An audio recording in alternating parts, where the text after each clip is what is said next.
എന്തെന്നാണ് ഇപ്പോൾ ചിന്തിക്കുന്നതായിരിക്കും നിങ്ങൾ ചിന്തിക്കുന്നുണ്ടാവില്ല. നിലക്ക് നൂല് വേണമെന്ന് പറഞ്ഞിട്ട് ഞാൻ ഉണ്ടാക്കിയ നൂലാണ് ഇത്. അതായത് മാഗി വേണമെന്നാണ് പറഞ്ഞത്. പക്ഷേ ഞാൻ നൂഡിൽസെല്ലാം ഒതുക്കി. അതിനായിട്ട് നമ്മൾ ഗ്യാസിനകത്തേക്ക് കുറച്ച് വെള്ളം, അത് ഉപ്പിടുക, കുറച്ച് ഓയിൽ ഒഴിക്കുക. അതിന് ശേഷം ഈ നൂഡിൽസ് അതിനൊക്കെ തട്ടുക. പിന്നെ കുനുകുനാന്ന് കുറേ പച്ചക്കറികൾ അങ്ങനെ അരിയുക. ഒരു വികാരമില്ലാത്ത കുറേ സംഭവത്തിൽ അങ്ങ് കട്ട് ചെയ്ത് മാറ്റി വെക്കുക.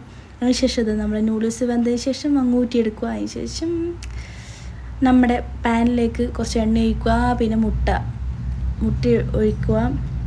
പിന്നെ കുറച്ച് കുരുമുളക് ഇട്ട് നന്നായിട്ട് ചിക്കിയെടുക്കുക. അതേ പാനിലാക്കി തന്നെ നമ്മ ഇപ്പം കട്ട് ചെയ്ത് വെച്ച സാധനങ്ങളില്ലേ, വെളുത്തുള്ളി, ബീൻസ്, ക്യാബേജ്, ക്യാരറ്റ്, ക്യാപ്സിക്കം, ഇതെല്ലാം നിങ്ങൾ കയ്യിൽ കിട്ടുന്നതെല്ലാം എല്ലാം തട്ടിക്കോ. എൻ്റെ കയ്യിൽ കിട്ടിയത് ഉള്ളിത്തണ്ടില്ലാത്തതുകൊണ്ട് ഉള്ളിയാണ് കിട്ടിയിട്ടുണ്ട്. അതിൻ്റെ നല്ലോണം അങ്ങ് മിക്സ് ചെയ്യുക, ഉപ്പ് ഇട്ടിട്ട്. അതിന് ശേഷം എന്താണ് ചെയ്യേണ്ടത് വെച്ചാൽ കുറച്ചൊന്ന് വാടി വരുമ്പോൾ കുറച്ച് കുരുമുളക് ഇടുക. പിന്നെ നമ്മൾ നേരത്തെ ഉണ്ടാക്കി വെച്ചാൽ മുട്ട ചിക്കിയതില്ലേ, അതും ഇതിനകത്തേക്ക് ഇടുക. പിന്നെ സോസ്, ഈ സോസ് മാത്രമേ ഇതിനകത്ത് യൂസ് ചെയ്യുന്നുള്ളൂ. അപ്പോൾ കുട്ടികൾക്കൊക്കെ നമുക്ക് ധൈര്യമായിട്ട് കൊടുക്കുക, വേറെ ഒന്നും യൂസ് ചെയ്യുന്നില്ല.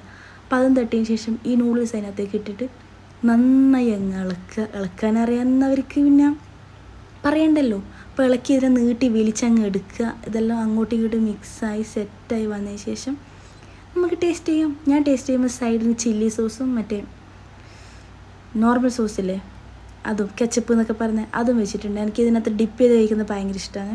ചൂടാൻ നോക്കിയില്ല, വായു പുള്ളി അണ്ടകടകം കത്തിയിട്ടുണ്ട്. എന്നാലും കുഴപ്പമില്ല, നിങ്ങൾക്കൊന്ന് കാണിച്ചു തരാൻ വേണ്ടിയിട്ട് ഇതാ വെച്ച് നീട്ടി വലിച്ചിട്ടൊക്കെ ടേസ്റ്റ് ചെയ്ത് നോക്കുന്നുണ്ട്. അടിപൊളിയായിരുന്നു സാധനം, സൂപ്പറായിരുന്നു. അപ്പോൾ ഗൈസ് ട്രൈ ചെയ്ത് നോക്കുക.